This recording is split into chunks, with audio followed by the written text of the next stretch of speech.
दोस्तों, आज हमारे पास माइक्रोटेक का जो नया मॉडल है EB 1100 या EB 1200, उस नए मॉडल की ये PCB हमारे पास आई है रिपेयरिंग के लिए।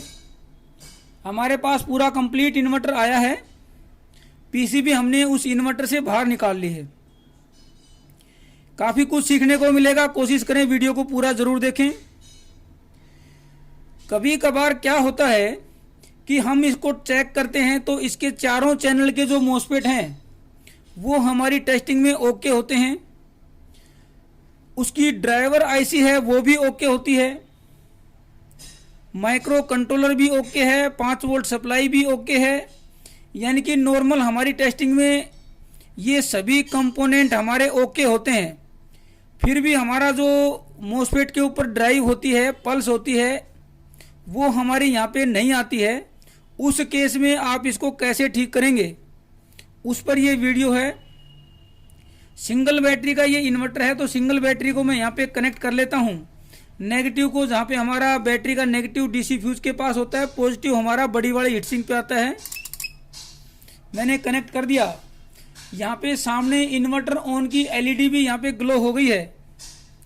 अगर मैं स्विच को ऑन ऑफ करता हूँ तो ये ऑन ऑफ स्विच हमारा प्रॉपर तरीके से यहाँ पे काम करता है। ये जो 3 पिनें हैं स्विच की, उसकी लास्ट की 2 पिनें, ये जो आपका रेलीमेट कनेक्टर है LED के लिए, इस कनेक्टर की तरफ की जो 2 पिनें हैं उनको मैं शॉर्ट करूंगा तो ये आपका ऑफ हो जाएगा, और ओपन करूंगा तो ये ऑन हो जाएगा। ये ऑफ हो गया है, ये ऑन हो गया है। अगर आपका इन्वर्टर की जो PCB है ये वाली, अगर स्विच को ऑन ऑफ करने से काम करती है, कोई लो बैटरी या कोई वार्निंग नहीं है, तो इसका मतलब है कि आपकी माइक्रो कंट्रोलर यहाँ पे ठीक से काम कर रही है। अगर लो बैटरी दिखाता है तो हो सकता है कि माइक्रो कंट्रोलर खराब हो। उसकी लो बैटरी का सिग्नल आप चेक कर सकते हैं। वीडियो मैंने बनाई हुई है, आपको ऊपर आई के बटन में या प्लेलिस्ट में मिल जाएगी। यानी कि हमारी माइक्रो कंट्रोलर तो यहाँ पे ठीक है, माइक्रो कंट्रोलर ओके है। इतना कंफर्म करने के बाद अब हमें कंफर्म करना है कि इसकी जो ड्राइवर IC है वो भी ओके है। उसके लिए हमें यहाँ पे मॉसफेट को चेक करना है। अगर आपके मॉसफेट पर, जैसे कि आपका ओके PCB में आपके मल्टीमीटर के हिसाब से, हो सकता है कि अलग अलग मल्टीमीटर के हिसाब से कुछ वैल्यू शिफ्ट हो। नॉर्मली आप अपने मल्टीमीटर के हिसाब से इन मॉसफेट को चेक करते हैं, तो उस हिसाब से अगर यहाँ पे वैल्यू ओके आती है और वो ओके PCB के साथ मैच करती है आपके मल्टीमीटर के हिसाब से, तो इसका मतलब आपकी ड्राइवर IC भी ठीक है। क्योंकि ड्राइवर IC अगर खराब होती है तो आपके मॉसफेट के ऊपर जो वैल्यू आती है मल्टीमीटर पे डायोड मोड पे करने के बाद, वो वैल्यू आपकी शिफ्ट हो जाती है। अगर वैल्यू बहुत ज़्यादा शिफ्ट होती है तो मतलब ड्राइवर IC आपकी खराब है। मैं यहाँ पे चेक करके दिखाऊं मेरे मल्टीमीटर के हिसाब से कैसे आता है। इस हीट सिंक का मतलब ड्रेन पे मैं नेगेटिव लगाता हूँ, और तीसरी लेग पे यानी कि सोर्स पे ये 0.4 दिखा रहा है, और पहली गेट पे लगाऊंगा तो ये मेरे मीटर के हिसाब से 1.4 के आसपास ये शो करता है। यानी कि ये मेरा चैनल के मॉसफेट भी ठीक है, और आपकी जो है इस चैनल के लिए जो पिन है ड्राइवर के लिए वो भी ठीक है। चारों को आप चेक कर लें, चारों की वैल्यू ओके आती है तो ड्राइवर भी ठीक है, आपके मॉसफेट भी ठीक हैं। अब इसके बाद भी अगर गेट पल्सेस नहीं आती हैं तो हम क्या कर सकते हैं, कैसे चेक करेंगे, वो मैं आपको बता देता हूँ। सबसे पहले मैं यहाँ पे कंफर्म आपको कर देता हूँ कि इसकी पल्सेस यहाँ पे नहीं आई हैं। नेगेटिव की जगह पे नेगेटिव, बड़ी वाली हीटसिंक पे पॉजिटिव, और ये यहाँ पे इन्वर्टर ऑन का इंडिकेशन है। मल्टीमीटर को कर लेते हैं DC वोल्ट पे। बड़े वाले चैनल के ऊपर अगर आपको गेट पे पल्स देखनी है तो उसके सामने वाली हीटसिंक के ऊपर नेगेटिव लगाएं, और पहली लेग जो कि गेट पे है, गेट की है, उस पे आप चेक करें। मल्टीमीटर को थोड़ा मैं शिफ्ट कर लेता हूँ। DC वोल्ट पे है ये पहली लेग पे गेट वोल्टेज यहाँ पे आनी चाहिए, ये नहीं आ रही है। ऑन ऑफ भी करके देख सकते हैं, ये यहाँ पे गेट वोल्टेज नहीं है, इस पे भी नहीं है।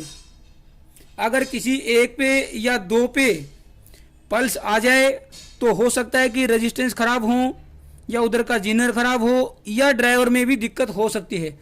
लेकिन चारों ही चैनल की अगर पल्स ना आए जबकि वैल्यू मोस्फेट सही दिखाएं, तब आपको क्या चेक करना है कि नेगेटिव को तो लगाएं आप नेगेटिव पे, और फिर यहाँ पे D11 पे, D11 लोकेशन है, मैं नज़दीक से आपको दिखा देता हूँ।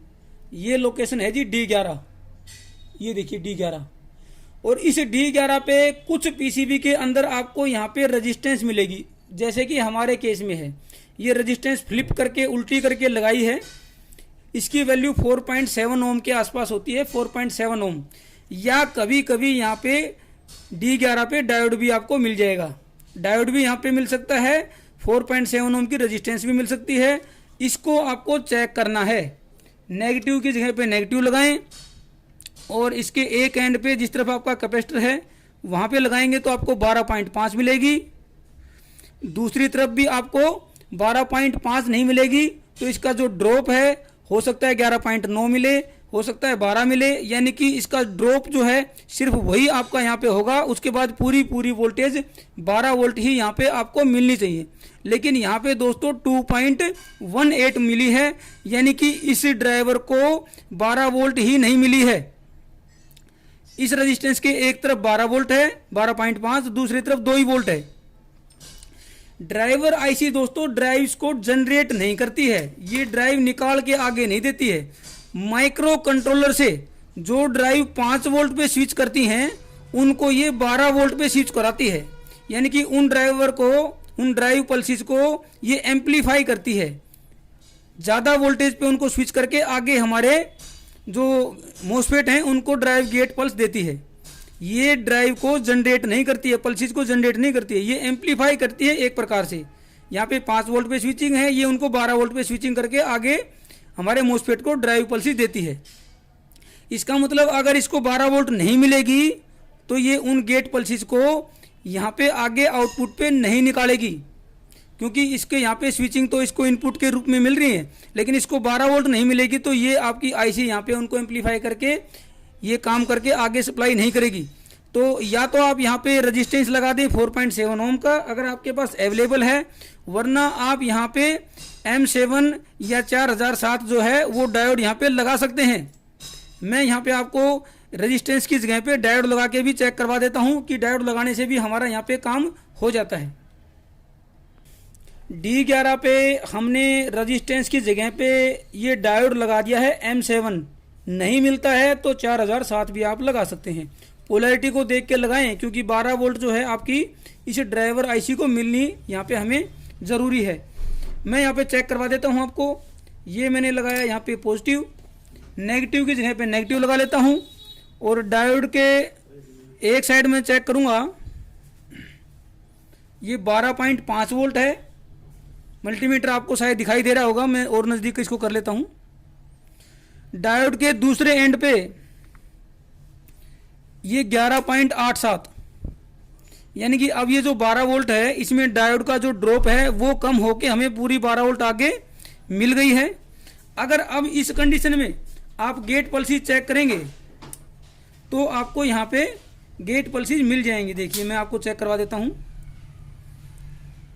6.5, दूसरे हीट सिंक पे नेगेटिव लगा के उसके सामने वाले के पहली पिन गेट पे चेक करेंगे तो 6.5, उस तरफ की पल्सेस भी आ जाएंगी, आप चेक कर सकते हैं। मैंने चेक कर ली थी। तो अब ये हमारा इन्वर्टर की जो पीसीबी है ये ठीक हो चुकी है।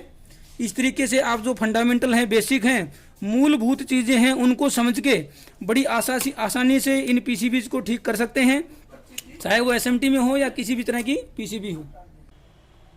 दोस्तों अगर आपको हमारे वीडियोस पसंद आते हैं तो उनको लाइक कर सकते हैं, अपने फ्रेंड सर्कल में उनको शेयर भी कर सकते हैं। इसी तरह के वीडियोस को देखने के लिए आप हमारे चैनल की प्लेलिस्ट में जाके उन सभी वीडियोस को देख सकते हैं, और अलग अलग तरह के जो होम अप्लायंसेज हम घर में यूज करते हैं उनकी रिपेयरिंग आप सीख सकते हैं। अगर आप नए हैं तो सबसे पहले चैनल को सब्सक्राइब कर लें, बेल आइकन दबा दें, ताकि नए वीडियोस की नोटिफिकेशन आप लोगों को लगातार मिलती रहे। थैंक यू दोस्तों।